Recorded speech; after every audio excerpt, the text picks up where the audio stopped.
the opposite reciprocal, so we want a new slope. So the new slope is, let's see, I've got to flip this fraction to make it positive. So the new slope will be positive 2/3. Step 3. Plug that into the equation. So now I've got y equals 2/3 x plus b. For step 4, I'm going to plug in the point and solve for b. Okay, so here's my point. That's x, that's y. So I'm going to plug in -2 for y, and then multiply for x is a 1. So now I get -2 equals 2/3 plus b. I'm going to subtract 2/3 on both sides to get b by itself. So that's -2 and 2/3 equals b. So now I've got a slope, and I've got a y-intercept, and so the final step is just writing the line y equals 2/3 x minus 2 and 2/3. That's it. That's how you write the equation for a perpendicular line. Now sometimes the line will look like this, where you have to kind of move things around to make it look like y equals mx plus b in the first place, and sometimes it'll just look exactly like you want it to in the first place anyway. All right, example 2. Write the equation of a line. For this one, how about you stop the video after you see the problem and try it yourself. It passes through 5, 0, and is perpendicular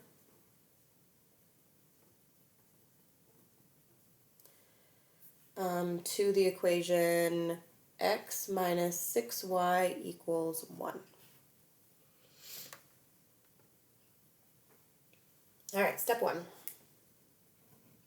Pause the video, try it yourself, see if you can do it. Come back when you're ready. I'll be here. Okay, so it was x minus 6y equals 1. We're trying to get y by itself so that it looks like y equals mx plus b. That's that instruction right there. So to do that, I'm going to move the x first. So now I've got -6y equals -x plus 1. And then to get rid of that -6, because it's -6 times y, I'm going to divide by -6 on both sides. So that's y equals, it's a little hard because it's easy to forget that there's a 1 in front of that x right there. So that's a -1 divided by a -6, which makes a positive 1/6 x minus 1/6, because this is 1 divided by 6 here. So that's my original line. Okay, so I'm going to copy the slope. I don't care about the y-intercept. So I'm going to copy the slope right there, except for I'm going to do the opposite reciprocal for number 2. So the opposite reciprocal of positive 1/6 is the opposite part means I need to make it negative, and the reciprocal part means I need to flip the fraction. So it's going to be 6/1, which is the same thing as just -6. For 3, I'm going to plug it in, so that's y equals -6x plus b. For 4, I'm going to plug in that point as well, so let's see, this is x, this is y. 0 equals -6 times 5 plus b. If I start solving that, I get -30 plus b. And to get 30 to the other side, I've got to add it to both sides. So now I've got 30 equals b. So now I know what my y-intercept is, and I know what my slope is, which is up here.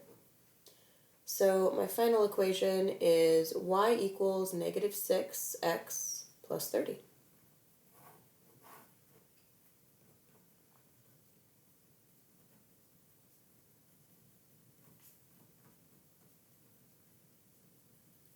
So this assignment should look pretty familiar to you because it's the exact assignment you got yesterday.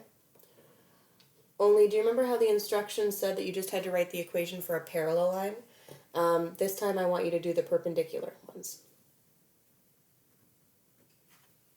So make sure that you do the same problems, but this time you do the perpendicular equations. So just 4 problems today.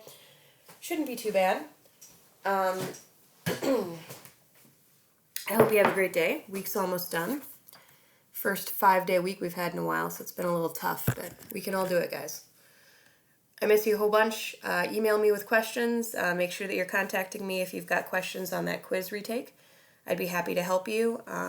We can do video chats. It's not that weird. I've had video chats with probably like 15 to 20 of you now. So it's a pretty easy thing to do. I can help you with this current stuff if you're stuck on that, or parallel lines, or I can help you with your quiz corrections, whatever you want to do. I'm here to help. Bye, guys.